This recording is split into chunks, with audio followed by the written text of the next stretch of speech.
Piga makofi kwa mtu kabisa. Piga makofi kwa mtu.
Yesu Kristo akasema, nyumba yangu itaitwa nyumba ya sala, tena Mungu ni roho, na wao wamwabuduo yeye imewapasa kumwabudu Mungu katika roho na kweli. Ninawakaribisha ninyi nyote katika ibada hii takatifu, ibada ya siku hii ya leo, ibada ambayo pia tutakuwa na harambee ndogo na uzinduzi wa harambee kubwa itakayofanyika miezi ijayo. Na sasa tuanze ibada hii takatifu kwa jina la Mungu Baba na Mwana na Roho Mtakatifu. Amen. Na tutulie tuombe. Mungu uliye hai, Jehova Baba, katika jina la Yesu Kristo Mwokozi, mfalme wa wafalme, ni nani aliye kama wewe, Mungu okoaye, na njia za kutoka mautini zina wewe, mfalme wa wafalme. Uhimidiwe kwa ajili ya siku hii ya leo uliyoifanya. Tazama, tutaishangilia na kuifurahia. Matendo yako yanatisha kama nini. Asante kwa ajili ya usharika huu na mtaa huu wa Mwepande. Uhimidiwe kwa ajili ya Wakristo wote na washarika wote wa mtaa huu. Asante kwa ajili ya siku hii ya leo uliyoifanya. Ni wewe umetulinda katika maisha yetu. Katika juma zima tumepita katikati ya maji mengi, wala hatukugarikishwa. Tumepita katikati ya moto, wala hatukuteketea. Mkono wako umekuwa pamoja nasi, umetushindia, umetushika na mkono wako ulio hodari. Baba, asante kwa sababu haukututoa tukawa mawindo kwa adui na watesi wetu. Nasi tunaungama tukiomba rehema. Yamkini tumekutenda dhambi, utusamehe. Mwana kondoo wa Mungu ichukue dhambi ya ulimwengu, uturehemu. Baba, ninaomba ulibariki kanisa lako na watoto wako walioko hapa, kila mmoja kwa jina lake. Ninawafunika na damu yako ya thamani, na hata wale wote watakao tusikia baadaye wafunikwe na damu yako yenye kiasi kikuu. Nasi tunazivunja kazi mbovu za adui shetani, roho zote za uasi, mamlaka za giza, mapepo, nguvu za kuzimu, tunazifunga na kuzitupa nje kwa damu ya Yesu. Bwana, miliki, tawala, kaa katikati yetu na nguvu yako. Wabariki watoto wako wote katika nyumba hii. Bwana, sasa sikio lako lifunguke na jicho lako likaone. Usikubali dhabihu na sadaka zetu. Bwana Mungu wa rehema, utufunike na nguvu yako ya ajabu. Uyakubali matoleo yetu, ukubali maombi, ukubali dua. Uone kila chozi tutakalolia katika ibada hii. Bwana, watendee mema wale walioijia nyumba hii kwa majonzi na kwa maumivu ya mioyo yao. Wengine wanapita kwenye mapito magumu. Baba, uwashike na mkono wako ulio hodari na usikie sala yetu.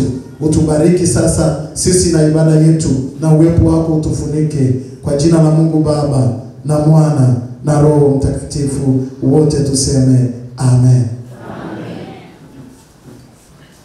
Na sasa tutulie tuweze kupokezana kwa pamoja zaburi yetu ya siku.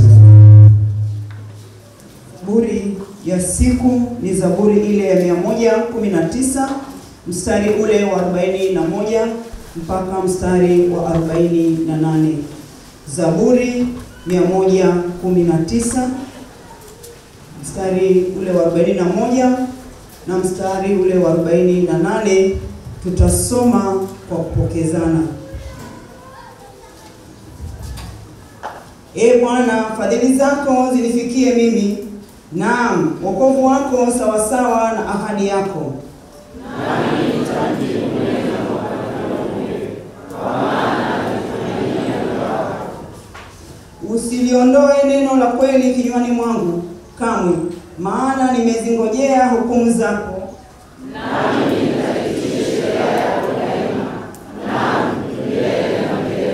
nami nitakwenda pamoja panapo nafasi, kwa kuwa nimejifunza mausia yako. Nitazinena shuhuda zako mbele ya wafalme, wala sitaona aibu.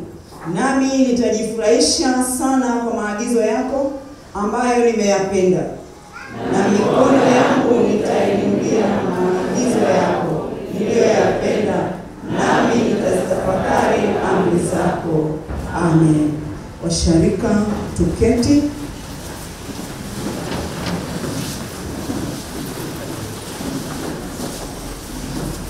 Tutaimba wimbo nambari ya 259.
Bwana Mungu wetu yupo hapa, yupo pamoja nasi. Tumsujudie, tumche na tumsikie jinsi anavyotufundisha katika neno lake.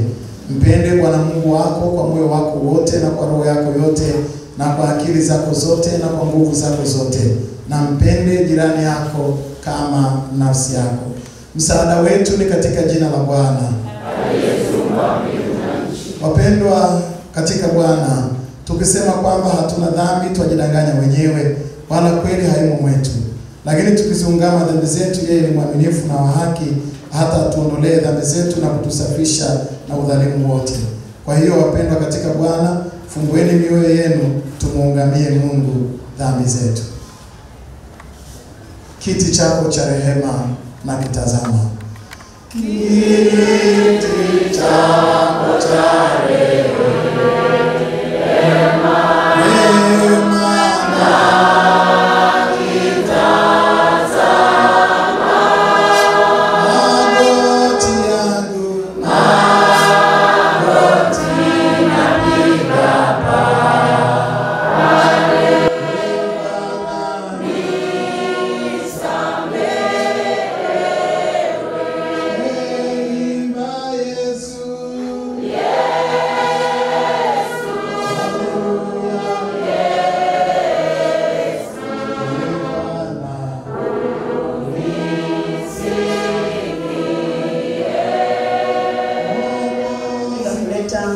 tangazo kwanza ya hapa mtaani ambayo tunapenda kuyakazia kufuatana na hali ya hewa inayoendelea ya shida ya corona.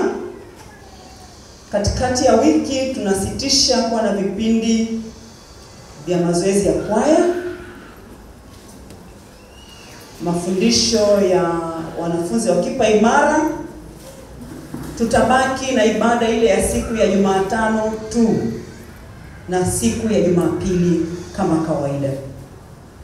Ibada zitakazoendelea katikati ya juma ni siku ya Jumatano, ibada ya Kwaresma tu. Vikundi vyote vitasitishwa kwa sasa kuendelea kufanya mazoezi, na wale wa Kipa Imara hawataendelea kufika mpaka hapo tutakapotangazia tena. Mahali hapa milango ya kanisa itakuwa wazi. Kwa yule ambaye anafikiri kwamba ninatamani kuomba, anaruhusiwa kuja kuomba. Bwana Yesu asifiwe. Milango tunaambia kwamba tuiache wazi, washarika waje wamuombe Mungu. Na kama jinsi ambavyo tunasikia kwenye vyombo vya habari, tusiangalie corona, tumwangalie Kristo. Bwana Yesu asifiwe. Bwana Yesu asifiwe. Amen. Kwa hiyo sikae ukaanza kuitangaza corona badala ya kumtangaza Kristo aliyekuwa kabla ya corona. Bwana Yesu asifiwe. Amina. Jambo lingine ambalo napenda kulitangaza mahali hapa ni hili la ujio wetu mkubwa kutoka usharikani. Hamu kubwa ya kumuona Baba.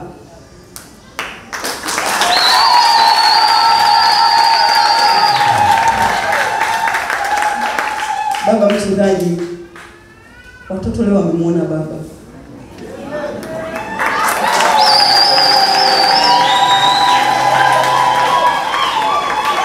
Na Baba hakuja peke yake, amekuja na watoto wakubwa.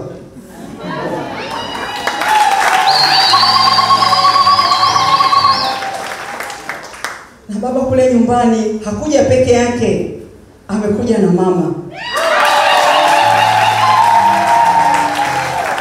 Baba mchungaji, tunayo heshima kubwa sana kukaribisha kwenye mtaa wako huu.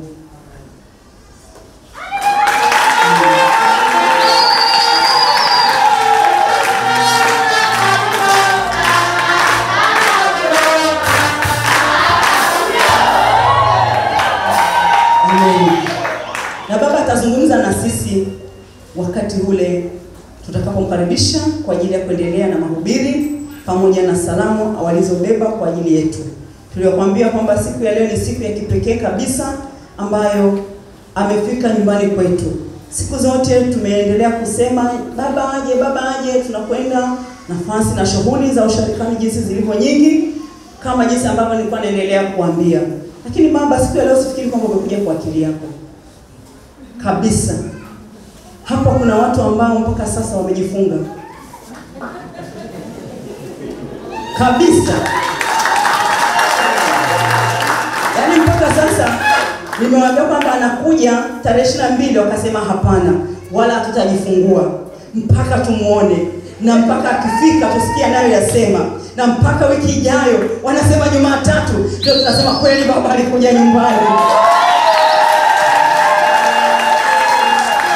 Unajua hatuli mchana wala tutakunywa mchana, tutakula jioni, na hili limetimia. Tumeamini kabisa kwamba Mungu wetu ametuambia hata nyamaza na wala hata tulia, na siku ya leo tumeona faida ya maombi yetu kabisa. Tunakaribisha mno pamoja na wazee wamefuatana nao, vikundi vya kwaya ambao jinsi ambavyo tumeona wako mbele yetu, na wageni wengine wote waalikwa ambao tumewalika na ambao mchungaji baba yetu Dr. Eliona Kimaro amewalika kufika mahali hapa.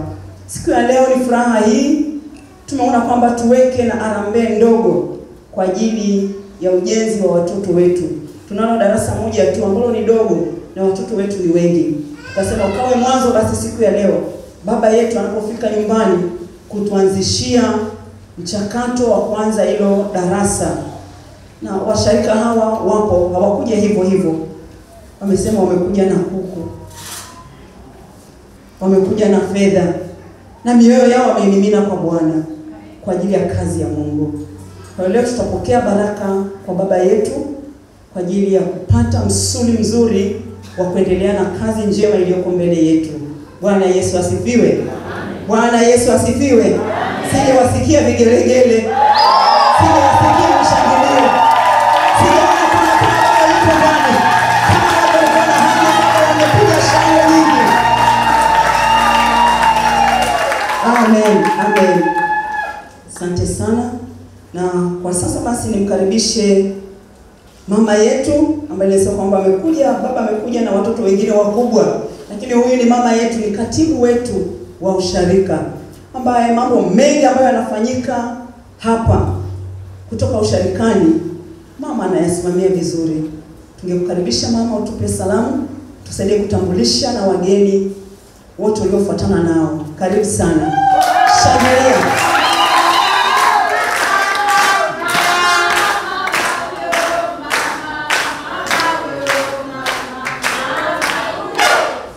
Amen. Karibu. Kabisa.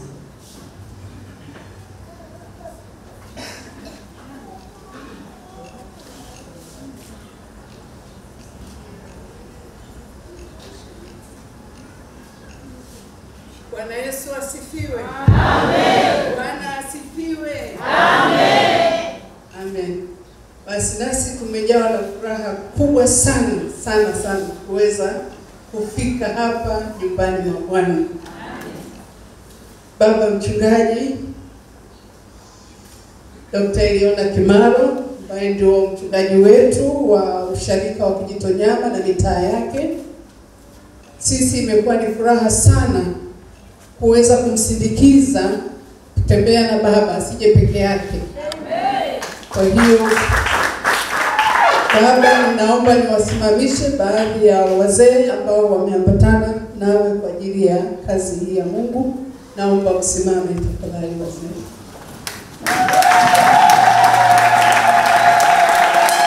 Asante sana. Ukweli baraza zima litamani nije hapa, lakini mnatambua kazi iliyoko pale usharikani nayo isingeweza kusimama. Kwa hiyo waliokuja wamewakilisha baraza zima la Kijitonyama. Sasa naomba radhi sana. Kwanza naomba nimsimamishe mama mchungaji Jane Kimaro, mama yetu.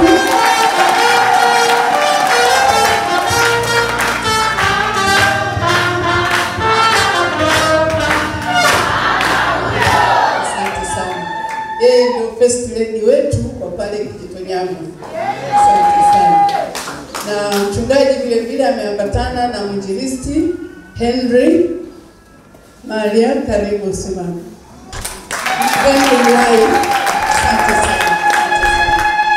Asante.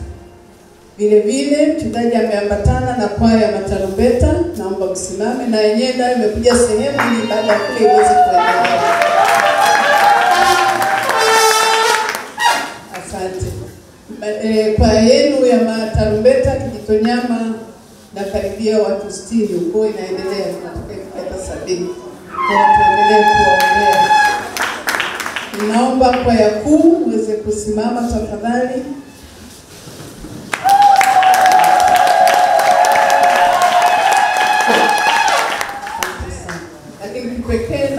viongozi wasimame, kuna katibu, kuna mwenyekiti wa kwaya na viongozi wengine wa asante, kuna katibu na hao viongozi wa kwaya. Asanteni sana.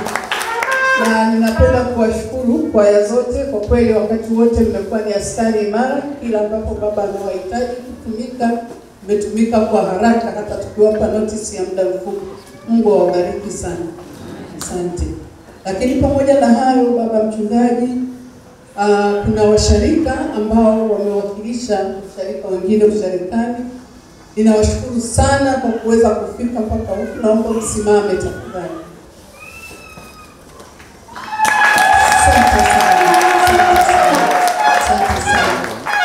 Na wengine hawakuweza kufika kutokana na shida mbalimbali au majukumu yaliyojitokeza, lakini wametuma salamu zao. Wakati utakapofika tutazileta mbele yenu. Nipende kumalizia kusema kweli tumefurahi, maana kama mlivyosema hapa Mabwepande ni nyumbani na kuna alama nyingi sana za kutoka usharika wa Kijitonyama ambazo tukifika hapa tunaziona, lakini tunashukuru kwamba mmefanya kazi kubwa. Tunawapongeza na tunaona uhai wa kanisa ukiendelea. Mungu awabariki sana kwa kazi njema mnayofanya. Mwinjilisti Tabitha, Mungu akubariki kwa kuongoza kazi hii. Tumekuwepo, tuliweka alama hapa na kuna kwaya kuu na kuna hata ambao ninaomba tu, nadhani hata mchungaji atataja, lakini ni nafasi pia ya kukumbuka mwenzetu Injinia Sanye Kishimbo ambaye aliweka alama kubwa sana katika mtaa wetu huu. Sisi kwetu ni furaha kufika, manake tunaona unapopanda mbegu njema inaishi hata pale Mungu amekuita upumzike. Mungu awabariki na tutaendelea pamoja. Asanteni sana. Mengi. Matatu nayo ni amen. Tunamshukuru sana katibu wetu wa usharika kwa salamu hizi ambazo ametuletea kwetu, nasi tunazipokea kwa moyo wa furaha. Kwa kweli siku zote nimeendelea kuambia washarika na wanatambua ya kwamba tuko mahali hapa kwa ajili tunaye baba usharika ambao wanatutunza, wameendelea kututunza, ambao waliona maono makubwa kutuandalia mahali hapa. Bwana Yesu asifiwe. Nafikiri mengine mengi tutasikia kule kwenye risala mahali tulikotoka na mpaka sasa tunakoendelea, lakini kwa ajili ya kazi kubwa ya watu wa Mungu walikuwa na maono ya kuona mbali. Leo tungekuwa wapi kama wasingeyaona maono haya? Ungekuta tunahangaika huko na huko kutafuta mahali pa kujibanza ili kufanya ibada, lakini leo tuko kwa uhuru kabisa. Bwana Yesu asifiwe. Kwa hilo mngemshangilia Kristo kwa kweli. Amen. Mungu awabariki sana kwa maono hayo makuu, na tukiendelea kukumbuka wenzetu ambao walikwisha tangulia, lakini alama yao tunaikumbuka mahali hapa. Bwana Yesu asifiwe. Tunaikumbuka mahali hapa kwa ajili ya utumishi mwingi ambao waliufanya. Basi Mungu akaendelee kukumbuka familia yake, kumbuka watoto wake, kumbuka kila mahali alama ile ilipokwenda, na inaendelea kufanya kazi na kuzungumza na kuhubiri mpaka leo. Amen.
Inua sauti yako pamoja nami, mshukuru Mungu pale ulipo. Mwambie Mungu aseme na moyo wako saa hii na asubuhi ya leo. Baba, katika jina la Yesu Kristo Mwokozi, mfalme wa wafalme, mioyo yangu na mioyo yetu inakuadhimisha na kukuenzi. Tazama wewe ni Mungu uko hai, na njia za kutoka mautini zina wewe peke yako Bwana wa Bwana. Hii ni neema ya ajabu sisi kuwa kama tulivyo. Asante kwa ajili ya ibada hii, na asante kwa ajili ya watoto wako uliowakusanya mahali hapa. Asante kwa ajili ya wale pia watakaotusikia baadaye. Jehova, tunajifunika na damu ya thamani, na ndiposa tunakushukuru kwa ajili ya mtaa huu wa Mabwepande na watoto wako na kazi kubwa ya kimisionari na uinjilishaji ambayo watoto wako wamefanya katika mtaa huu. Na hata siku ya leo Mungu, sema na watoto wako. Ninawaombea wote walioko hapa, wengine ni wagonjwa, wengine wamevunjika moyo, wengine wamekata tamaa, lakini wewe ni mwaminifu kiwango cha kuaminiwa. Ukatende katikati yetu kwa damu yako ya thamani. Uwabariki watoto wako, ulitume neno lako lisikurudie bure. Nasi tunazivunja kazi zote za adui, roho ya mpinga Kristo. Tunatangaza anguko la Babeli mkuu, mama wa makahaba na machukizo ya nchi, na kila hekima ya kuzimu tunaisambaratisha kwa damu ya Yesu. Bwana, wabariki watu wako sasa na milele, katika jina lako Mungu Baba na Mwana na Roho Mtakatifu, wote tuseme amen. Tumpigie Bwana makofi mengi. Asante. Haleluya. Ninaomba tuketi katika uwepo wa Mungu wetu. Praise team, asanteni sana. Tupigie Bwana makofi kwa ajili ya praise team nzuri. Hii praise team ya kimataifa. Tuwapigie tena makofi mengi kabisa. Hongereni sana kwa kazi yenu nzuri na ya baraka. Wapendwa mabibi na mabwana, wapendwa sana, wapendwa wa mtaa huu wa Mabwepande, moyo wangu unanyenyekea sana ndani yangu kumshukuru Mungu kwa ajili yenu. Mmefanya jambo kubwa la baraka na neema kabisa katika siku hii ya leo, lakini katika kazi zenu za maendeleo ya mtaa huu. Nimefika hapa nimeshangaa. Kwa hiyo natumia fursa hii kwa niaba ya Baba Askofu na kwa niaba ya uongozi mzima wa diocese na jimbo, kwanza kabisa kuwapongeza kwa kazi kubwa ambayo mmefanya hapa katika mtaa huu wa Mabwepande. Tumpigie Bwana makofi mengi kabisa. Niombe radhi kwa kuchelewa kufika kwa ratiba ya kibinadamu, lakini kwa ratiba ya Mungu leo ndo nimewahi kabisa. Na pengine mlipenda sana tangu mliposikia mchungaji amepangwa kwenye usharika wa Kijitonyama, mchungaji wenu aje. Nilikuwa natamani kweli nifike, lakini kila mara nilikuwa nikituma salamu kupitia mwinjilisti Tabita ambaye amekuwa shujaa na mwanamke hodari katika kazi hii. Kwa hiyo Mheshimiwa mwinjilisti mtunza mtaa huu, ninakupongeza kwa kazi kubwa ya kusimamia kazi za kimisionari na za kimisioni na udiakonia katika mtaa huu wa Mabwepande.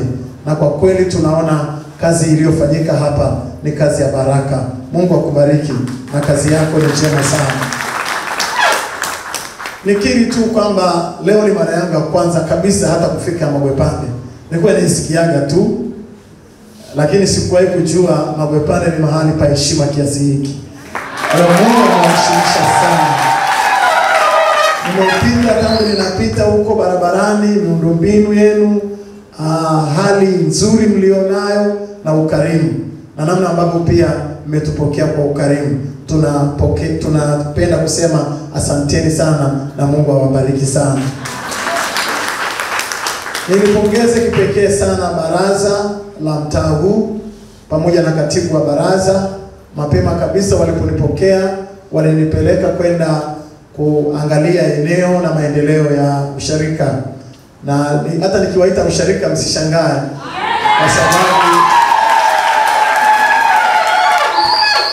ninawaambieni hivi leo kwa neno la Bwana, maendeleo niliyoyaona hapa na namna nilivyokuwa ninafikiri mimi kabla sijaja, nataka niwaambie ninyi mtakuwa usharika mkubwa kuliko sharika zote za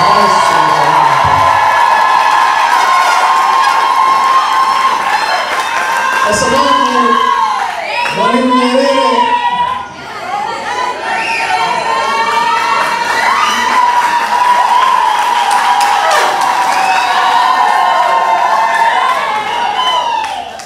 maendeleo ya mtu, Mwalimu Nyerere aliwahi kunukuu akasema, ili mtu aweze kuendelea, anahitaji uongozi bora, anahitaji ardhi na watu. Sasa ninyi mna vyote, mna uongozi bora, mna ardhi.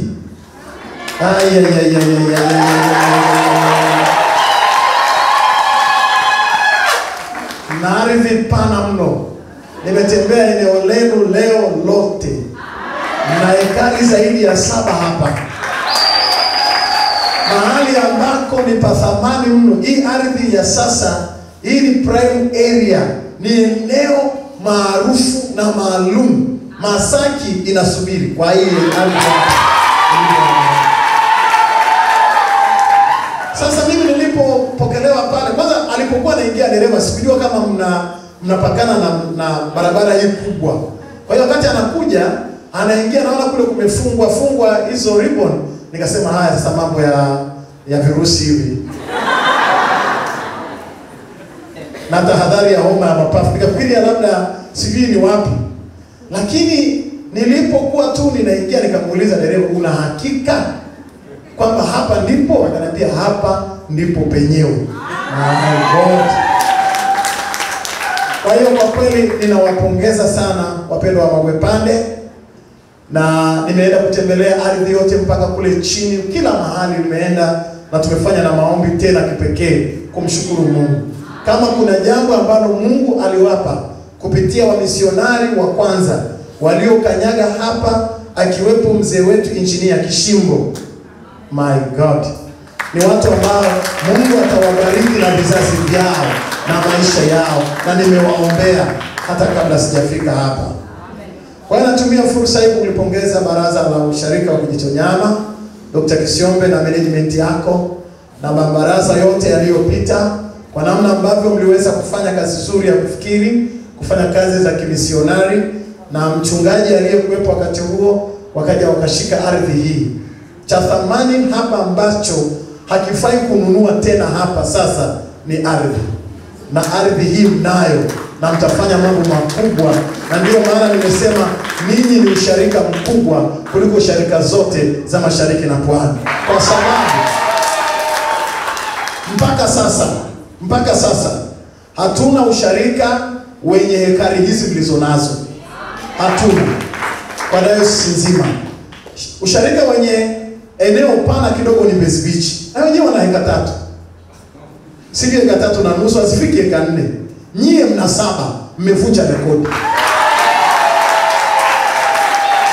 Hayo ninawapongeza sana, nimewapongeza, na nimeenda kuangalia ardhi yenu, imekaa mahali pazuri sana kwa kweli. Nilitamani nitengeneze ile udongo nipige juisi kwanza kabla ya mambo mengine. Nimependa mahali hapa, ni mahali pazuri mno. Tumsifu Yesu Kristo. Amina. Napongeza kwaya zote, mmeimba vizuri, mmependeza na uniform zenu. Nawapongeza, nimeenda kuona mpaka mna project ndogo hapa. Nimeona garden yenu nzuri, mahali ambako hata mtu akiwa na kipaimara anaweza akatoa sadaka akafanyia pati yake pale na harusi. Ni maendeleo makubwa sana. Lakini nimepokelewa na watoto wa Sunday School kwa wimbo wa heshima. Mwinjilisti nashukuru sana, na wazee wote wa kanisa tunashukuru sana. Na nyumbani kwa mtu, utu wa mtu na heshima ya mahali ni mahali pa kujisitiri au pa kujisaidia. Kwa kifupi, choo. Kwa hiyo hata nilipokuwa nakuja nilikuwa najiuliza kukoje huko. Lakini nataka niwaambie, nimeenda kukagua vyoo vya watoto, nimekagua vyoo vyote, na mimi inawezekana ni mwanaume wa kwanza tangu hicho choo kimejengwa kuingia kwenye choo cha wanawake. Inawezekana nikawa mwanaume wa kwanza. Lakini kweli nimepita room kwa room, kwa sababu mimi katika utumishi wangu wa kichungaji, na according to the Bible, kutokana na Biblia, Mungu anasema anashuka mahali ambako ni pasafi. Mungu haji kwenye matoileti machafu.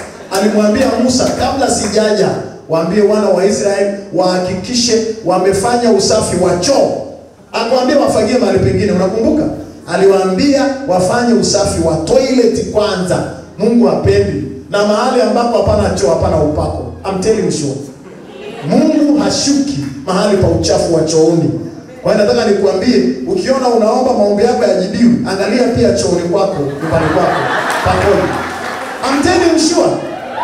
That is the Bible. Hiyo ni Biblia. Na ndio somo nilikuwa nifundishe leo kule Kijitonyama. Na niliwaahidi ila nimewatoroka. Kwa hiyo Mungu haji alimwambia Musa na Haruni na Yoshua, wasimamieni watu wafanye usafi vyooni, maana kesho nitashuka nionane na wao. Kwa hiyo ninyi hapa upako upo, kwa sababu choo ni kisafi. Pigeni Bwana makofi mengi tena kwa shangwe na vigelegele kabisa. Kwa hiyo ninawapongeza, mmejenga vyoo vizuri, lakini pia mkakumbuka watoto, mkajenga vyoo vya wasichana, watoto wa kike na watoto wa kiume ambao pia wanaweza kupata huduma nzuri. Vyoo vyenu ni visafi, nimevipenda. Hongereni sana. Ninawaambia kuna sharika kongwe zina majina lakini hazina vyoo. Na kwa sababu hawana vyoo, nina wasiwasi pia na Mungu aliyepo katikati yao kwamba wana upako kiasi hicho. Kwa hiyo wapendwa, niseme nini juu ya Magwepande? Kila kitu ni excellent, vyema. Haleluya. Mungu awabariki sana. Ninawapongeza. Hata tarumbeta mnayo moja. Tumpigie Bwana makofi mengi kwa ajili ya huyu mtumishi wa Bwana. Yaani maana ungeweza ukaruka sema hata tarumbeta, hawa wana tarumbeta moja alafu inaimba kuliko 70 hawa. Kwa sababu hawa hawawezi kuimba liturujia, lakini yule pale anaimba liturujia. Kwa hiyo mmetu overtake hata sasa. Pigieni Bwana makofi mengi kabisa. Ninawapongeza sana. Napongeza kwa ajili ya uimbaji, muziki, praise team, watoto kwenye Sunday school, walimu wao. Nimeenda na nimeona kazi yenu ni njema na ni ya baraka sana. Ninawapenda bure. Na ninawapenda sana. Na nimesikia kuwapenda kutoka ndani ya moyo wangu. Ninajua tutapata nafasi pia, na kama ambavyo amesema katibu, kuwaletea salamu nyingi kutoka usharika wa Kijitonyama. Tunawapenda, tunawaombea, na bado mimi ni mchungaji wenu na nikiendelea kuwaombea kila siku itokapo leo. Si mara ya kwanza kuisikia sauti hii, mmeisikia mara nyingi kwenye radio, Upendo TV online. Labda tu mlikuwa mjaniona mubashara, lakini sasa mubashara ndio niko hapa live. Na kule kwenye TV mlikuwa mnaona kama bonge la mtu, kumbe mtu mwenyewe mwembamba tu kama mnavyoniona hapa. Wapendwa, kwa kuheshimu kazi hii kubwa ya baraka ambayo imefanyika na wazee wa kanisa na wenzetu wametwaliwa kutoka katika maisha haya, mzee wetu Injinia Sanieli Kishimbo, kwa heshima kabisa tutaomba tarumbeta, tutaimba wimbo nambari ya 74 kwa ajili yake, lakini pia kwa ajili ya wazee wa kanisa wa mtaa huu wa Magwepande pamoja na wote wanaofanya kazi hii ya Bwana, na mwinjilisti huyo ambaye anaendelea kutumika hapa, na wazee wa kanisa waliopo sasa na wale wastaafu wa Kijitonyama. Kwa kuwa ninataka niombe kwa ajili yao hata kabla sijahubiri. Tutaimba wimbo huu tukiwa tumesimama, wimbo nambari ya 74. Wimbo nambari ya 74. Na kwa bahati njema Mama Esther Kishimbo, mke wa hayati Injinia Sanieli Kishimbo, yuko hapa. Mama Kishimbo, hebu punga mkono wako Mama Kishimbo. Mama Kishimbo yuko pale, ambaye ndiye waliosimama kujenga hili kanisa wakati huo. Baba ametwaliwa, lakini mama na familia still waangalipo. Nambari ya 74, Bwana uliyewaita watakatifu wao.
Mungu mtakatifu, asante kwa sababu umetutuma tuzae matunda na matunda yetu yapate kukaa.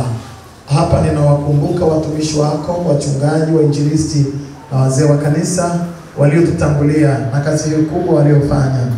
Himidiwe kwa ajili ya mtumishi wako Engineer Samuel Mkishimbo ambaye alifanya kazi hiyo kubwa akiwa mwenyekiti wa kamati ya uwakili na mwenyekiti wa majengo na kufanya kazi hiyo kubwa ya baraka na ile miguu ya kimisionari iliyokanyaga hapa na kushika ardhi hii. Baba, ninasimama madhabahuni pako kuwaombea na ibarikiwe hiyo miguu ya wamisionari wa kwanza waliokanyaga mahali hapa, na ubarikiwe uzao wao, na ubarikiwe watu wa nyumbani kwao. Malango yao yaitwe heri daima, Bwana Mungu wa majeshi. Kadiri ibada na madhabahu yako idumupo mahali hapa kwa sadaka na maombi na machozi na vitu vya sakramenti vitakapofanyika katika ardhi hii, ndipo ambapo Bwana utamimina baraka juu yao. Asante pia kwa ajili ya Mwinjilisti Tabita, baraza la wazee na washirika wote wa mtaa huu ambao unategemewa kuwa usharika mkubwa sana katika dayosisi hii ya Mashariki na Pwani. Baba, ninaomba uwabariki. Naziombea kazi za mikono yao, naombea na mashamba yao, naombea mipango yao ya muda mfupi na ya muda mrefu, na waombea na watoto hawa wanaosoma saa hizi kwamba uwaponye, uwafunike na damu yako ya thamani. Uibariki nyumba hii, ubariki mtaa huu, uwabariki watu wote kwa ajili ya utukufu wa jina lako. Uwaongeze, uwakuze na kuwazidisha. Asante kwa ajili ya wale ambao wataendelea kuhamia mahali hapa na kwa ajili ya kazi kubwa tulionayo hata leo ya harambee ndogo. Utubariki sasa na daima katika jina lako Mungu Baba na Mwana na Roho Mtakatifu, wote tuseme amen. Pigie Bwana makofi mengi kabisa. Amen. Naomba uketi katika uwepo wa Mungu wetu. Tunamshukuru Mungu pia kwa ajili ya siku hii ya leo, na hata dalili hizi za mvua ni baraka kubwa sana kwetu kabisa. Bwana asifiwe. Wapendwa, nilikuja na nikiwa nimejiandaa kuhubiri kitu kingine kabisa, lakini nilipofika hapa na nikaenda kutembea kwenye hili eneo lote na nikazunguka maeneo yote, na nilipoona uhai wa usharika huu, Roho Mtakatifu akanibadilishia ujumbe. Kwa hiyo mahubiri yangu yako pale kwa hicho kitabu wa Kione, ndio cha kwangu cha mahubiri yako pale, wala sina mpango nayo. Nina mpango na yale Roho Mtakatifu ameniambia kuzungumza kwa sasa. Haleluya. Niliwahi kufundishwa na mwalimu wangu wa mahubiri, akaniambia mahubiri yanaandaliwa na mazingira na sio mhubiri anaandaa mahubiri. Kwa hiyo nilipofika hapa, Roho Mtakatifu akanibadilishia ujumbe kabisa, original. Pamoja na taabu kubwa, nimejipanga muda mrefu, nasema leo Mungu naenda Mabwepande, lakini Mungu amefika hapa akaniambia sivyo ambavyo. Na yeye ni mwaminifu, anayeweza kuongea na watu wake. Hebu punga mkono wako pamoja nami. Na ninasikia kusoma neno la Mungu katika kitabu cha Injili ya Yohana mlango wa 6 mstari wa 1 mpaka wa 14. Mungu amesema nami nilipokuwa kwenye madhabahu hapa, na mimi namsikiliza Mungu na kumtii Mungu, na imetupasa kumtii Mungu kuliko wanadamu. Yohana mlango wa 6 mstari wa 1 mpaka wa 14. Yohana mlango wa 6 mstari wa 1 mpaka wa 14. Yohana mlango wa 6 mstari wa 1 mpaka wa 14. Na mimi nawatangulia kusoma katika jina la Yesu Kristo wa Nazareti aliye hai. Kanisa liseme amen kubwa. Amen. Neno la Mungu linasema hivi: baada ya hayo Yesu alikwenda zake ng'ambo ya bahari ya Galilaya, nayo ndiyo ya Tiberia. Na mkutano mkuu wakamfuata, kwa sababu waliziona ishara alizowafanyia wagonjwa. Naye Yesu akakwea mlimani, akaketi huko pamoja na wanafunzi wake. Na Pasaka, sikukuu ya Wayahudi, ilikuwa karibu. Ndio majira haya. Na Pasaka, sikukuu ya Wayahudi, ilikuwa karibu. Basi Yesu alipoinua macho yake akaona mkutano mkuu wanakuja kwake, alimwambia Filipo, tununue wapi mikate ili hawa watu wapate kula? Na hilo alilinena ili kumjaribu, kwa maana alijua mwenyewe atakalolitenda. Filipo akamjibu, mikate ya dinari 200 haitoshi kila mmoja apate kidogo tu? Kila mmoja apate kidogo tu. Wanafunzi wake mmojawapo, Andrea nduguye Simon Petro, akamwambia, yuko hapa mtoto yu na mikate 5 ya shayiri na samaki 2, lakini hivi ni nini kwa watu wengi kama hawa? Lakini hivi ni nini kwa watu wengi kama hawa? Yesu akasema, waketisheni watu. Yesu akasema, waketisheni watu. Yesu akasema, waketisheni watu. Waketisheni watu. Na mahali pale palikuwa na majani tele. Basi watu waume wakaketi wapata 5,000 jumla yao. Basi watu waume wakaketi wapata 5,000 jumla yao. Basi watu waume wakaketi wapata 5,000 jumla yao. Na Yesu akaitwaa ile mikate, akashukuru, akawagawia walioketi. Kwa kama kuna wenye kiburi walisimama, walinawa lakini hawakula. Akawagawia walioketi. Akawagawia walioketi. Na kadhalika katika wale samaki kwa kadiri ya walivyotaka. Kwa kadiri ya walivyotaka. Nao waliposhiba, aliwaambia wanafunzi wake, kusanyeni vipande vilivyobaki, kisipotee chochote. Basi wakavikusanya, wakavijaza vikapu 12 vipande vya mikate 5 ya shayiri vilivyowabakia wale waliokula. Basi watu wale walipoiona ishara aliyoifanya, walisema, hakika huyu ni nabii yule ajaye ulimwenguni. Amen. Tutulie tuombe tena. Mungu Mwenyezi, asante kwa ajili ya siku hii. Siku hii ndio uliyoifanya, nasi tunaishangilia na kuifurahia Mungu wetu. Asante kwa ajili ya kusanyiko hili kubwa na watoto wako walioko hapa na wale watusikiao baadaye. Ninakushukuru kwa sababu unapenda kusema na ulimwengu waziwazi. Mioyo yetu imetulia na kunyenyekea na kunyamaza kwako na kujituliza, ili wewe peke yako useme nasi, na useme nasi kwa lugha ya nyumbani kwetu. Useme nasi wala usinyamaze, kwa jina la Yesu Kristo, jina lipitalo kila majina, tumekuadhimisha Mungu Baba na Mwana na Roho Mtakatifu.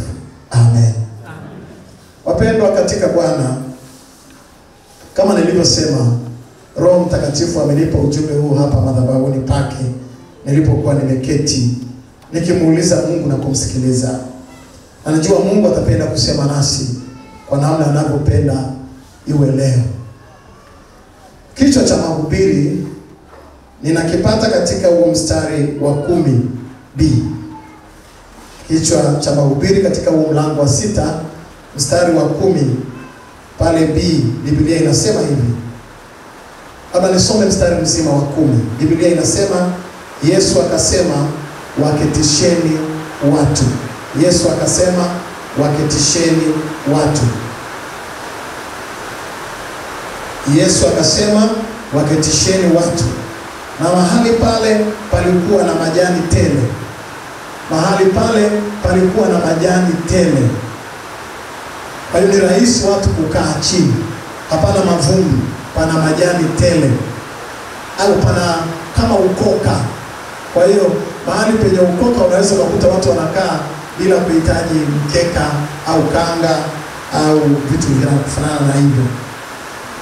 Na mahali pale palikuwa pana majani tele. Basi watu waume wakaketi wapata 5,000 jumla yao. Basi watu waume wakaketi Na neno ambalo nataka kufundisha hapa ni kichwa kinachosema wanaume wakaketi. Na ndicho ambacho kimeandikwa pale, basi watu waume wakaketi. Sio watoto waliketi, watu waume wakaketi.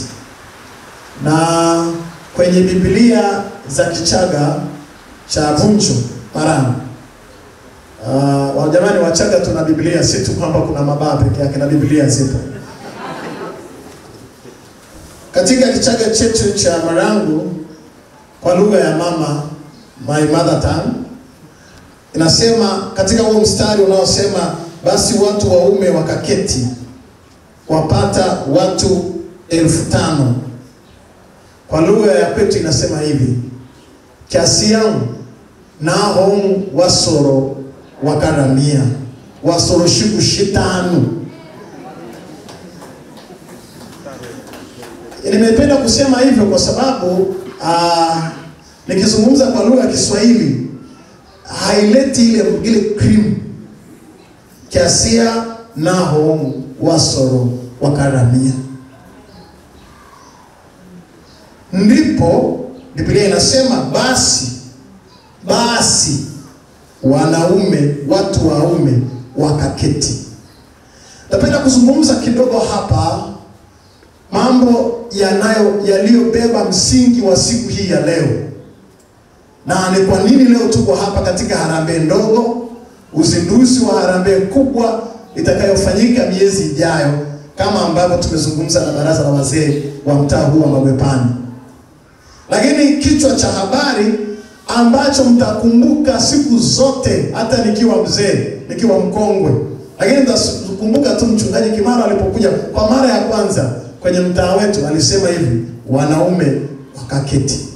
Na wale nimesikia wakisoma hapa Kimaro sijui na nani watasema nahum wasoro wakaramia. Bwana asifiwe. Wanaume wakaketi.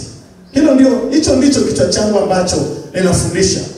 Na nafundisha katika mpango mkubwa kabisa endelevu wa maisha ya kwako na maisha ya usharika huu au mtaa huu wa Mabwepande. Sharika kubwa kuliko sharika zote za Dayosisi ya Mashariki na Pwani. Wanaume wakaketi. Pengine ukisikia hivi kwa haraka unaweza ukajiuliza, huyu mchungaji anataka kuzungumza na wanaume tu hapa ndani, na sisi wanawake ni kama hatuelewi na watoto au ni kitu gani? Lakini nataka kusema ujumbe wangu leo nasema wanaume wakaketi. Wanaume wakaketi. Biblia inasema Yesu alienda kuhubiri, na alikuwa mhubiri kweli kweli. Akahubiri siku ya kwanza mahubiri, siku ya pili mahubiri, siku ya tatu. Ni mchungaji aliyehubiri kuliko wachungaji wote wanaoishi leo. Ni mchungaji aliyevunja rekodi. Hata mimi ninatafuta upako wa mahubiri, lakini sijafika hata robo ya kiwango cha Yesu. Kwa sababu ninaweza nikawashawishi katika mahubiri yangu watu kunisikiliza kwa dakika chache. Baada ya hapo na waboa, wanaanza kuangalia saa, wengine wanahamia Kariakoo sokoni, wengine wanahamia nyumbani kwao, wengine wanahamia mawazo yanahama yanaenda kazini na vitu kama hivyo. Lakini Yesu alihubiri siku 3, day and night. Kuna wafanyakazi wa bandari, wa TRA, mawaziri, watu wenye ndoa zao, wanaume na wanawake. Wanaume walikuwa 5,000. Kila mwanaume ana shughuli yake, ana kibarua, ana biashara, ameajiriwa na serikali. Lakini kwa ushawishi wa mahubiri ya Yesu, hakuna mtu alikumbuka nyumbani kwao. Hebu punga mkono wako pamoja nami. Yaani kwa namna ambavyo alikuwa mhubiri. Na ndio maana nasema watu wanakuja kanisani si kwa sababu nyingine yoyote. Wanahitaji wapate neno la Mungu lenye mashiko katika maisha yao. Bwana asifiwe. Kwa hiyo Yesu alikuwa ni mchungaji mhubiri. Anahubiri siku 3. Alafu si hivyo tu. Jamani, unaweza ukawa na concentration ya kusikiliza mhubiri ukiwa umeshiba. Lakini wanapata njaa ya siku ya kwanza, hawasikii njaa. Siku ya pili, siku ya tatu wanasikia njaa, lakini hawaondoki kwa sababu ya upako. Na Yesu alikuwa anawafundisha 3 days. Sasa pengine naweza nikawa na kiupako hapa cha kuhubiri nusu saa na mimi najisikia nimehubiri. Kuna kiupako kingine cha kuhubiri 1 hour, saa moja, na unaweza ukafikiri umehubiri, lakini Yesu alikuwa ni mchungaji bingwa aliyehubiri kwa namna ya pekee na ya tofauti. Hebu punga mkono wako pamoja nami, alafu mpigie Yesu makofi ya shangwe na vigelegele. Haleluya. Kwa hiyo akahubiri siku ya kwanza, siku ya pili na siku ya tatu. Na baada ya siku ya tatu, kilichonishangaza ni kwamba watu wako kwenye uwanja wanasikia njaa, siku 3 mfululizo hawajala, ila kuna mtoto mmoja ambaye mama yake amemfungashia mikate 5 na samaki wachache, na amemwekea kwenye school bag, kwenye begi la shule. Akamwambia nenda navyo kwenye huo mkutano mwanangu. Kwa hiyo mtoto ameenda. Siku ya kwanza amekaa karibu na mwanafunzi ambaye aliipata ubao, yani alisikia njaa, anaitwa Andrea. Akasogea, akapiga chabo kwenye begi la mtoto, akaona kuna mikate ila hakujua namba. Akasema hivi, huyu dogo atasinzia tu kwa vyote vile. Kwa hiyo akakaa naye jirani. Yesu anahubiri, Andrea anaangalia begi la shule la mtoto, kwa sababu mle ndani kuna mikate. Siku ya pili mtoto hali, Yesu yani anasema, ananyosha tu haleluya, amen, rika paso, oh Jesus. Mtoto hali, siku ya kwanza hali, ya pili hali, ya tatu hali. Na Andrea ameshaweka urafiki na mtoto, akiamini ya kwamba atakapoanza kula mtoto hiki chakula chake ambacho mamake amemwandaa, mimi ndio jirani yake wa karibu. Siku ya pili Andrea akasema, ninaona vizuri hiyo mikate au ninaona maruweru. Ni kweli kwamba kuna mikate kwenye school bag. Kwa akatumia intelijensia ya ajabu, akahesabu mpaka akakuta ya kwamba mikate iko 5 na visamaki vichache. Alivipapasa akupata namba yake, akaona viko vichache. Lakini nataka nikwambie hali ya Andrea aliyokuwa nayo ilikuwa ni hali ya ukame, ukaufu na jangwa. Na alikuwa amefika mahali ambako binafsi amekata tamaa ya kula tena. Na ndipo Yesu akamwambia Filipo, wapeni watu hawa chakula. Filipo akamwambia, Bwana, hata mikate ya dinari 200 itawatosha watu hawa ili kila mtu apate kidogo tu?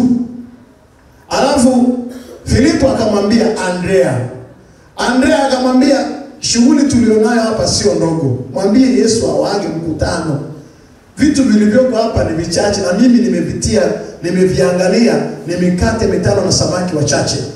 Na mimi nimewahesabu wako kwenye begi la mtoto na shule. Na nimemweka mtoto mtukati ana namna ya kuondoka hapa. Isipokuwa kula mbele ya namna ya hawa watu, sisi wenyewe na njaa tulionayo sio vizuri. Mwambie tu awaage waondoke, wakatafute chakula mjini. Yesu akamwambia Filipo, waketisheni watu. Ndipo watu wanaume wapatao 5,000 wakaketi. Sasa mabibi na mabwana, hapa nataka kuzungumza mambo kadhaa yanayohusiana na strategic plan. Na nataka nifundishe 100% juu ya religious economy. Hebu punga mkono wako pamoja nami. Biblia inasema, ndipo Yesu akawaambia wanafunzi wakawaketisha watu, wakakaa safu, wanaume wakaketi wapatao 5,000. Baadaye watu wote walipokwisha kuketi, Yesu alivibariki vile visamaki vichache na mikate hiyo michache, na watu wote wakaandikiwa kula, na wakaanza kula watu. Ukumbuke ya kwamba Filipo na Andrea na wanafunzi wengine walikuwa pale kwa siku zile 3. Na Yesu alipoambia wawaketishe watu, wao hawakuanza kula. Wao waliambiwa wawagaie watu wengine vitu wale. Walipokwisha kushiba watu, ndipo ambapo wao walikuja kula mwishoni. Na nitazungumza mambo machache hapa kidogo. Kwa nini mambo kadhaa yanapochelewa kwenye maisha yako kutokea, na wakati mwingine unakata tamaa. Umeomba, umetoa sadaka, umejitahidi kuhudhuria kwenye semina mbalimbali, na hata kwa resma hii umefunga, lakini mambo yako yamekawia. Yani wengine wamekula lakini wewe haujala. Wengine wamefanya mambo makubwa lakini wewe bado haujafanya. Wengine wameolewa lakini wewe bado haujaolewa. Why? Ni swali ambalo nilijiuliza katika maisha yangu pia kwa siku za nyuma. Kwa hiyo nitajibu hilo swali pale mwishoni. Kwa hiyo sasa nataka kuzungumza juu ya wanaume wapatao 5,000 wakaketi, na kichwa changu kinasema wanaume wakaketi. Swali la msingi hapa, tunaanza na swali. Kwa nini Yesu? Kwa nini? Why? Kwa nini Yesu akawaambia watu waketi, tena wanaume waketi, wakati ambao mikate haijatokea? Kwa nini? Kwa nini? Why? Kwa nini? Kwa nini Yesu anasema watu waketi? Kwa nini kwanza kubariki mikate itokee pale mikate kama ya Baresa, yani makontena kwa makontena, vikapu kwa vikapu, alafu vikishakuwa hapo ndio awaambie watu waketi?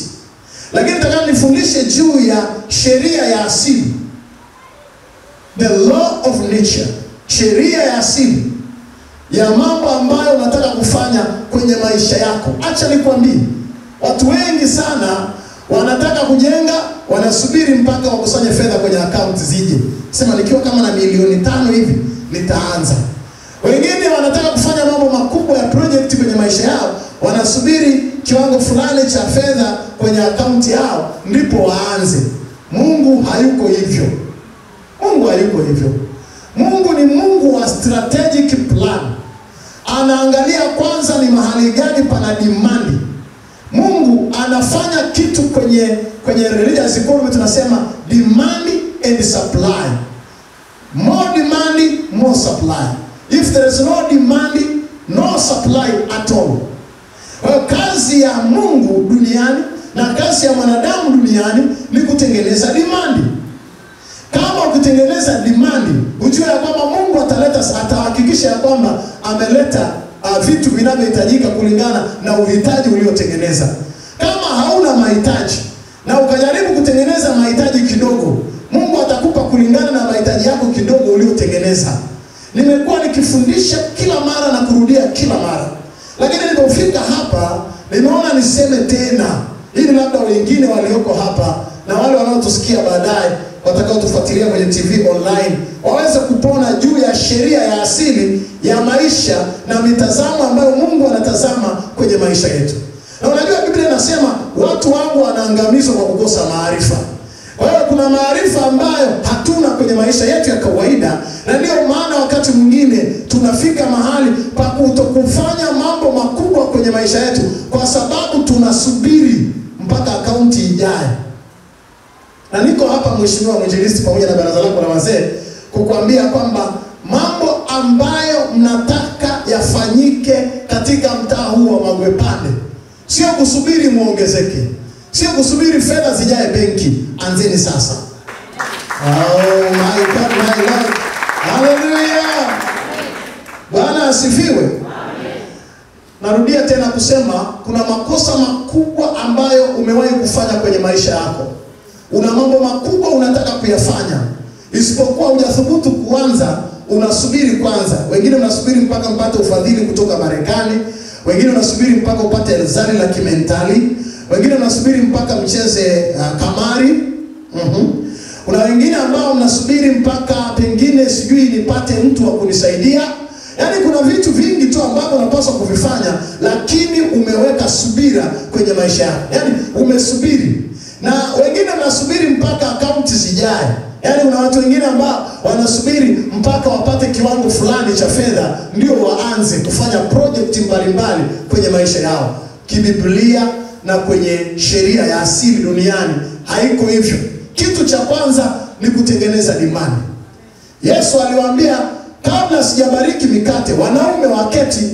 Kama ni mimi mchungaji Kimaro ningesema hivi, nikiwaketisha hao wanaume na vimkate vyenyewe viko 5, isipotokea vikaongezeka itakuwaje? Bora niviongeze kwanza, alafu ikitokea sawa na isipotokea sawa, maana hata hawatajua. Nakwambia ilipigwa mbiu, watu 5,000, unajaza uwanja karibu wa ekari 5, watu waketi. Na ikapigwa mbiu, jamani mkae sasa, mmekaa siku 3 hamjala, sasa mketi chini, mketi. Na kwa sababu inavyoonekana stamina ya njaa ipo kwa wanawake zaidi kuliko wanaume. Yaani kitokea njaa ya nani stop, watu watakaoanza kufa ni wanaume, alafu wanawake watakufa baadaye sana. Na kama kungekuwa na wanawake hapa, hata wangejipigia makofi.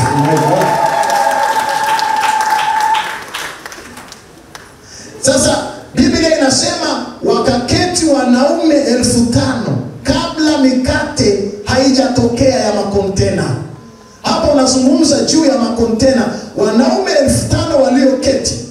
Unazungumza juu ya makontena ya Baresa, 7 trailer za Baresa, zipange hapa kuanzia 100 plus. Lakini Yesu anawaketisha wanaume na visamaki vichache, visamaki 5, mikate michache na samaki vichache. Anaambia ketini kwanza. Na Yesu aliwaambia wanafunzi, kabla ya ninyi kufikiria mambo ya budget ya dinari 200 na mikate hiyo mnayonizungumzia, waketisheni watu. Kwa hiyo watu lazima kwenye maisha yako uketishe vitu. My God. Lazima uketishe vitu. Yaani nataka nizungumze na watu mlioko hapa, una mpango wa kujenga na unahitaji kujenga pengine nyumba kubwa tu ya ghorofa. Angalau Mungu aone hata una ramani basi. Lakini wewe ni kwenda tu kanisani kwenye maombi kila siku, rika pasi, Mungu Baba unisaidie. Ramani iko wapi ndogo? Waketisheni watu. The best need, hitaji la kwanza ni chakula. Lakini kama ni chakula, waketishe watu. Ni project ya bilioni 1, ni project ya bilioni 2, project ya bilioni 3. Anza kutengeneza strategic plan. Ndio maana yangu hapa. Yesu anawaambia, tengenezeni strategic plan. Tengenezeni mpango mkakati wa mambo ambayo mnataka kufanya. Waketisheni watu. Kwa hiyo nataka nizungumze hapa. Katika sheria ya asili, katika masuala ya uchumi, na tunapozungumza uchumi wa kibiblia, religious economy, tuna mambo mawili. Kitu cha kwanza, wewe lazima waketishe watu. Petro, Filipo, Andrea, kazi yao ni kuwaketisha watu. Wakisha waketisha watu, kuongeza income, kuongeza ili mambo yatokee, kusababisha ndoto yako iishi, ni kazi ya Mungu. Sasa kuna watu walioko hapa wanaofikiri ya kwamba wao ndio wanasababisha ndoto yao iishi. Kwa hiyo kazi ya kina Petro, wao ni kuwaketisha watu, kutengeneza demand, kuweka strategic plan. Kazi ya Mungu ni kujaliza yale ambayo mwanadamu ameandaa. Hivi kwa nini hamnielewi? Punga mkono wako pamoja nami. Hebu punga namna hii pamoja nami. Alafu katika kitabu cha Methali Biblia inasema hivi, maandalio ya moyo ni ya mwanadamu, lakini jawabu la ulimi kutoka kwa Bwana. Hivi tunaelewana sawa sawa? Sasa kuna watu ambao hawana maandalio ya moyo. Wewe unakaa hauna andalio la moyo. Maandalio ya moyo ni ya mwanadamu, na jawabu la ulimi kutoka kwa Bwana. Na kuna mtu atazaliwa mpaka atakufa maskini, akifikiria kwamba Mungu amemwacha yeye, kwa sababu hajawahi hata siku moja kutengeneza strategic plan, mpango mkakati ambao unategemea nifanye hichi kitu, lakini sina fedha, sina uwezo, lakini nimetengeneza mpango mkakati. Sasa ninakuja kwenye pointi yangu ambayo Mungu amenisemesha hapa kwenye hii madhabahu. Haya mahubiri Mungu amenisemesha hapa kwenye hii madhabahu ni ya kweli. Punga mkono wako pamoja nami. Haleluya. Walipokwisha kuketi watu, ndipo Yesu akainua ile mikate akaibariki. Ngoja nikwambie, wewe ni mbarikiwa na Mungu yuko upande wako siku zote. Lakini kitu ambacho kinakosekana kwenye maisha ya watu walio wengi ni kukubali kuketisha watu, kwa maana ya kuweka strategic mbalimbali, lakini kuruhusu vitu vya nguvu viketi. Wapendwa, niko hapa kwa jambo moja tu, kusema nimekuja kwenye mtaa huu wa Mabwepande leo na tutakuwa na harambee hapa. Na kabla hata ya kwenda nilitaka kuwaambia wazee wa kanisa, kwani leo kuna nini? Wakaenda walionyesha mwanaume mmoja ambaye wamemketisha na ana njaa, jengo la Sunday School. Na wameketisha. Baraza la wazee hapa wako very active. Wameweka demand kwamba tuna jengo la Sunday School, madarasa ya Sunday School ambayo yatatumika Jumapili kama madarasa ya Sunday School. Lakini siku za weekdays kuanzia Jumatatu mpaka Ijumaa itakuwa ni nursery daycare, nursery school daycare, mahali ambako watoto wanaweza wakatunzwa na wakaweza na usharika ukaweza kupata kipato. Na hawa walioko hapa na waona ni vijana wote waliomaliza vyuo vikuu juzi, wengine wajikajika langu ndio wanaolea saizi na wataleta watoto wao shuleni hapa. Sema amina kwa vigelegele kwa shangwe. Haleluya. Kwa hiyo tunahitaji shule hapa. Sasa nikawauliza maswali mbalimbali waliokuwa wananitembeza kwenye hilo shamba. Hizo hekari 7 zilizoko hapa, kwa kweli nimeona kabisa kuna wanaume walioketi. Na mimi ninawaambia kwa neno la Bwana, hao wanaume walioketi watakula na kusaza kwa jina la Yesu Kristo wa Nazareti. Haijalishi the source of your income, haijalishi chanzo cha mapato yenu. Nimesikia hapa mkisoma sadaka zenu kwa Jumapili sio laki 7. Nataka niwaambie haijalishi mapato ya kwenu na namna mlivyo. Kile nataka kufundisha hapa, nataka niwaambie from the very minor source, very smallest source, kutoka kwenye chanzo kidogo kabisa cha mkate pamoja na samaki, maelfu walikula na vikasaza vikapu 12. Wengine niwatajie wanaume wachache niliowaona wameketi hapa na watakula watasaza. Na acheni niwaambie wanaume walioketi wakati ule, wanaume wa Kiebrania, wana asili ya Kiarabu, ni watu wanaojua kula, wanapiga msosi balaa. Yaani sio kwamba utawaketisha wale wanaume wa Kiyahudi waketisha ovyo ovyo. Najua kuna wanaume wako hapa Dar es Salaam, wengine wana bisukari wameambiwa wasile, wengine wana pressure wameambiwa wasile, wengine wana keep figure. Sasa nikizungumzia wanaume ambao walikuwa wameketi, nenda kijijini ukutane na mtu ambaye amemaliza kulima robo heka kwa dakika chache. Ukutane na wanaume wa Kisukuma waliovuta sio sigara, wanalima tumbaku, wanavuta sonyo. Ukutane na wanaume wa Kikerewe. Ukutane na familia yenye wanaume fulani wa Kisukuma na wa Kinyamwezi, ugali hauko kwenye sahani na kwenye beseni la kuogea. Tunazungumza habari ya wanaume namna hiyo, sio hawa wanaume waliopo hapa pamoja na mimi hiyo. Mna kizunguzungu na hii corona tena wai. Hamna kitu. Hamna lolote. Wanaume mnakula chips hapa Dar es Salaam? Wanaume gani? Kuna wanaume majant wanapiga kisado cha uji, alafu anakuambia wanajiandaa kula ugali. Yaani kisado kwanza kimepita.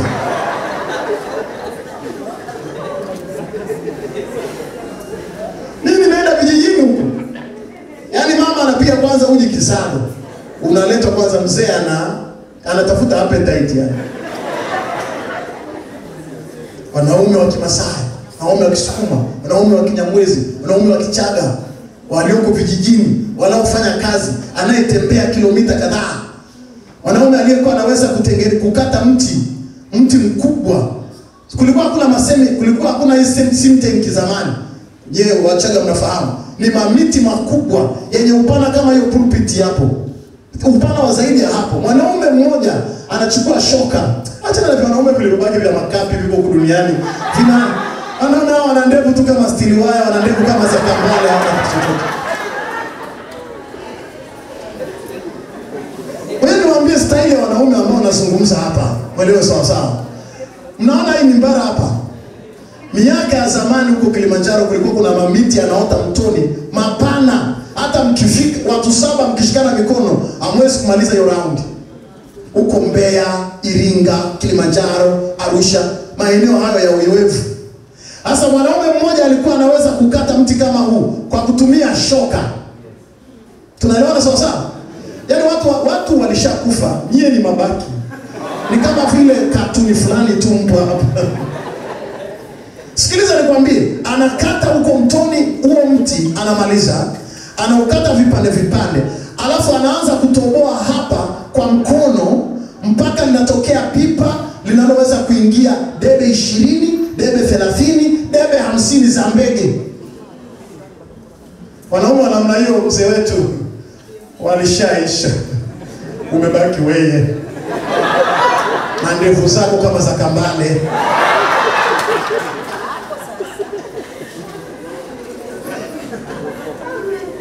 Sasa wanaume wa namna hii na yale mapipa mpaka leo yapo. Hata ninatamani nikienda Moshi nikayapige picha. Unajua ni kumbukumbu. Kwa sababu kwanza hiyo miti haipo tena. Lakini hawa wanaume ambao walikuwa wanaweza kutengeneza yale mapipa na hawaunganishi hivi injini ya wiso. Hawaunganishi. Ile inatobolewa hapo, inatengenezwa kama kibakuli. Lakini nakwambia pipa zaidi ya debe 20, debe 30, debe 50. Kuna mapipa yanaitwa Mokton kule kwetu. Na ukisikia kwamba tumeweka pombe Mokton, yani uelewe kwamba Wachaga wote hawana akili timamu hapa. I'm telling you. Walifanya kazi hizo kwa mikono yao. Ni watu niliowaona mimi jamani, kwa macho yangu, niliwaona kwa macho yangu. Hao wanaume wa namna hiyo wapo, niliwaona kwa macho yangu. Panikizi na watu wanafanya hizo kazi. Sasa kuna vikohozi, kuna pressure, kuna kizunguzungu. Wanaume bado ni wale tu. Walichobakiza nacho wanaume ni ndevu kama za kambale. Hicho wamebaki nazo. Lakini kufikiria ile nguvu iliyokuwepo zamani.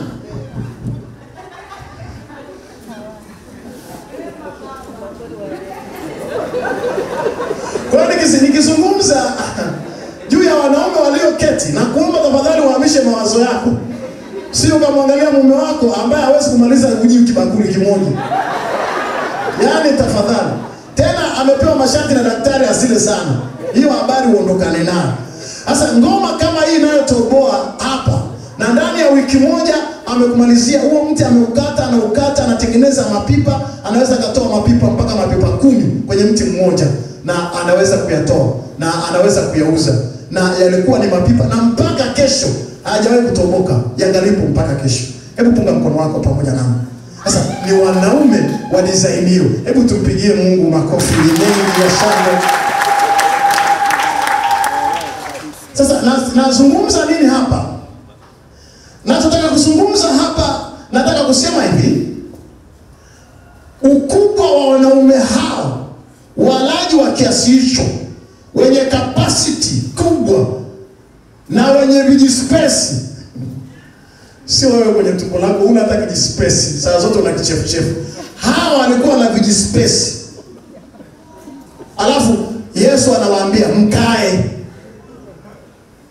You can imagine namna ambavyo mambo yanavyokwenda sivyo unavyofikiri. Na mimi nataka nikwambie kiukweli. Unaweza ukawa umechelewa kufanya mambo kwenye maisha yako kwa sababu unasubiri mambo yawe sawa. Kuna wengine kabisa wameshasema tunasubiri mpaka miaka 10 ijayo na kutakuwa na mabadiliko mengine pengine. Kuna wanaosubiri hivyo. Kuna wanaosubiri sijui mambo gani yatokee. Lakini Biblia inasema hii ndio siku aliyoifanya Bwana na mimi nitaishangilia na kuifurahia. Pigie Bwana makofi mengi, haleluya. Kwa wanaume wa namna hiyo wakaketi. Alafu walipokuwa wanaketi wanawauliza wanafunzi, "Are you serious?" Manake unaniketisha. Jamani mkae mle. Nasema, "Andrea, are you serious? Unataka niketi, una chakula? Unamaanisha?" Na sio karibu kama ile ya Kisambaa. Wasambaa wana karibu yao. Msambaa yoyote. Kebu osie, kebu kaya. Yaani karibu nyumbani osie, karibu nyumbani. Lakini ufiki kwake, hata kwake upa juu. Msambaa ndio shida ya Msambaa. Wanajua kukaribisha kweli lakini hawana kitu. Na sio tu hawana kitu, hawakufikishi nyumbani kwao. Yaani akwambia anakaa mtagani, kebu kebu osie iwe kebu. Nimekaa kushoto na wasamana wajua. Kila ukutana kebu. Lakini hawa sio kebu ya Kisambaa. Ilikuwa ni kebu serious. Maana watu wana njaa ya siku 3. Alafu fikiri wanaume walaji wa namna hiyo, wana njaa ya 3 days, siku 3. Na mimi nataka niwaambie, msiwaketishe wanaume walioshiba na wenye marufuku ya sukari na pressure useme waketisheni wanaume ambao wana njaa ya siku 3. Hawajala. 3 days wana njaa. Unajua wa kawaida tu, wengine kila siku, kila asubuhi saa 6 na jioni ni kisado. Sasa ana njaa ya siku 3. Hapo kesho ni dembe. Lakini Yesu akawaambia wanafunzi with no doubt waketisheni watu. Narudia tena kusema hapa pana maswali mawili ya kiuchumi. Kwamba kwa nini Yesu kiungwana asingeweka mikate kwanza tuone semi trailer ndipo mioyo yetu iridhie kuketi. Lakini kwa nini waliketi kabla mikate haijaonekana? Kwa maana nyingine, tengeneza strategic plan wakati ambapo the source of your income is so small and very minor. Kuna mtu ambaye amenielewa sawa sawa? Wamenielewa wahaya wachache wa wenzangu, wahaya wachache hapa. Amenipungia mkono yule mama yangu, of course you know, tunaelewana. Hallelujah. Watu wa Bukoba wanaelewa. Sasa hawa watu wa Kilimanjaro hawajanielewa hata mmoja. Lakini watu wa Bukoba, Kagera wameelewa kwamba a very smallest, a very minor source of income wameelewa. Of course you know, tumesoma kidogo. Lakini wa Kilimanjaro sasa ndio natafsirie nyie wa Moshi ya kwamba Tabita mwinjilisti wangu, tengeneza mambo makubwa yanayohitaji fedha nyingi wakati una chanzo kidogo cha mapato. Usisubiri mapato yako yawe makubwa ndivyo uanze. Haiko hivyo. Utakufa haujafanya yale mambo ambayo Mungu amekusudia ufanye. Kwanza utengeneze demand, utengeneze uhitaji wa mambo makubwa. Jamani, kuna uwiano gani kati ya mikate 5 na wanaume 5,000 walioketi wenye njaa ya siku 3? Nikikwambia zile hesabu za kubwa kuliko na ndogo kuliko.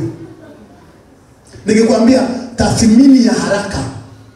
Hivi, mwinjilisti, kama ni wewe una project ya wanaume, mtaji wake unaohitajika, demand au hitaji ni wanaume 5,000 wenye njaa, na kila mwanaume hapa ana wanawake 3, 4, 5 na watoto, unazungumzia juu ya watu 50,000. Yaani waliweza kuhesabiwa wanaume, na hata tungehesabu wanaume hapa ni wachache kwa sababu wengi wao hawajagi kwenye makanisa. Hawajagi kwenye ibada, hawafuati mambo. Mpaka kumshawishi mwanaume aketi ni shughuli. Lakini nataka nikwambie waliokuwa wameketi hapo bila kuhesabu wanawake na watoto. Wa theolojia tunasema unazungumzia watu 70,000 mpaka 100,000. Hapo waliokuwa wameketi, watoto na huyu mmoja wapo ambaye alikuwepo kwenye huo mkutano na wanawake. Kwa hivyo anawaambia watu waketi. Na bahati nzuri palikuwa pana fursa ya kuketi. Palikuwa pana majani. Hapa kwenu nimekuja wanaume waketi kwa sababu pana fursa ya heka 7.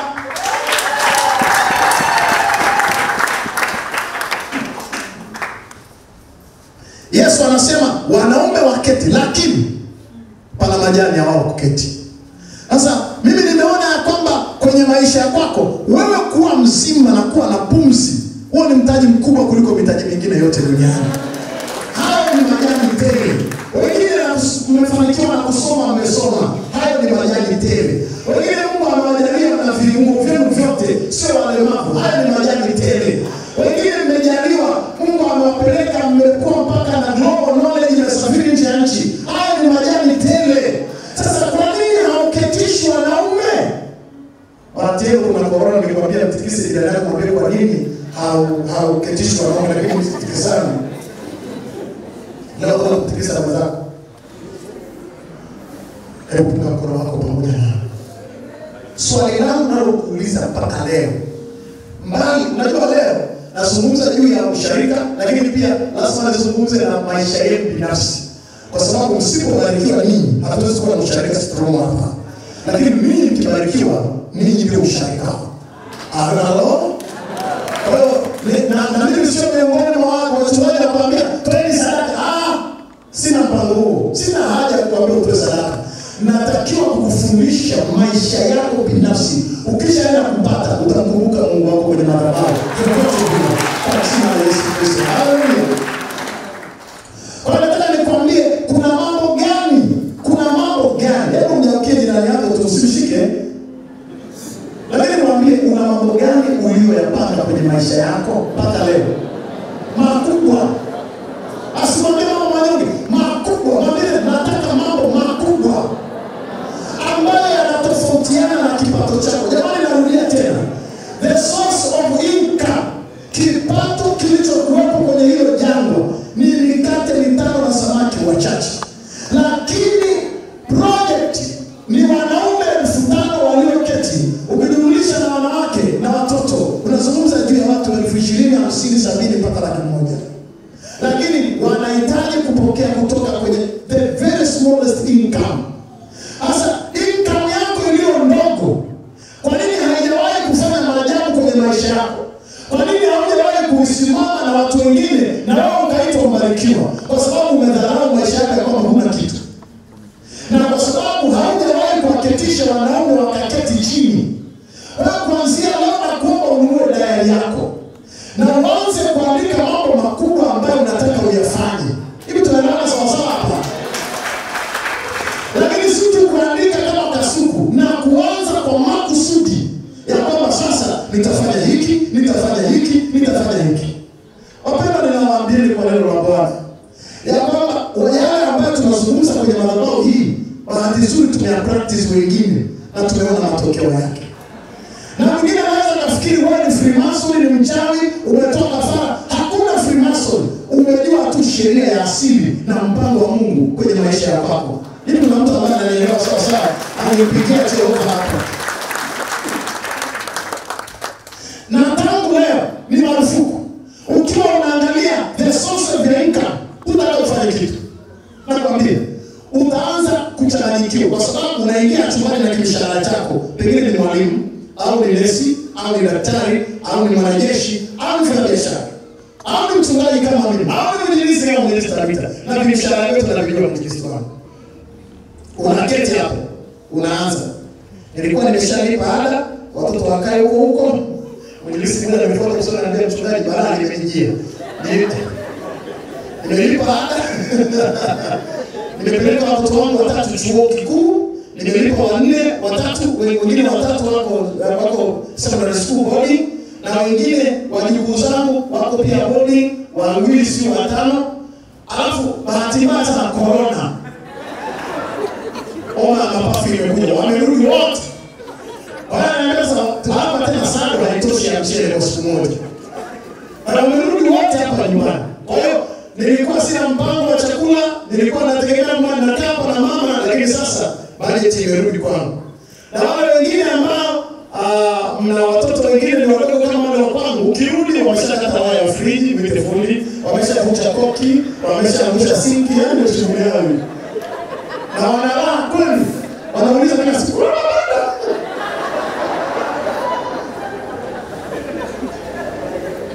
mwingine nimemwona anawajua kwenye mitandao. Wewe unajua kwa nini umefunga shule? Ndio.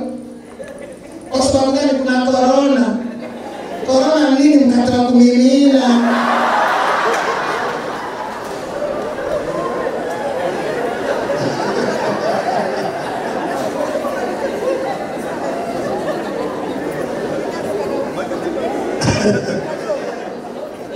Sasa ukiingia na hicho kibajeti chako chumbani, unaanza kuongea mwenyewe kama kichaa. Ada, bajeti ya chakula cha corona, mafuta ya gari, sijui nini. Ukiingia hicho kimshahara hapo, mpaka unatoka njiani, unaanza kuongea pesa nitakuaje? Maisha yatakuaje? Unakutana na mpendwa, dada, bwana asifiwe. Rika pasirika, rika. nilikuwa naongea pale Mungu na kwa lugha mzangu. Na mtafakari Mungu mkuu. Wewe. Acha kushinda.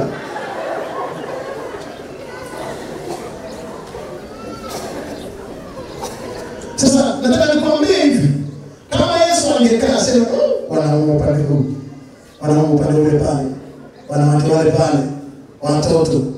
Wanaume wengine tu waliopatana nao madini wanao na njaa mbaya. Wana njaa ya kuhesabu mkate kwenye begi la shule mpaka milioni namba. Huyo Andrea wakiangalia hivi nasema na hawa wana njaa. Amikate iko ngapi? 5. Sasa hapa ni maisha ya Mungu. Yeye nikwambie. What is the blessing? Baraka ni nini? Baraka sio kazi yako. Kazi ya Mungu ndio nguvu ya Mungu ndio inayobariki maisha yako. Na baraka ni kuongeza kimuujiza kipato ulicho nacho na mambo uliyoyapanga yaweze kutokea. Na haiji isipokuwa imetengenezewa strategic plan. Yaani hicho ndicho kitu cha ajabu. More demand, more supply. If there is no demand, ukiwa na ubahili wa kuhakikisha kwamba wewe ni mlaji wa matembele maarufu, Mungu ataleta matembele mpaka karibu na choo chako cha nyumbani kwako.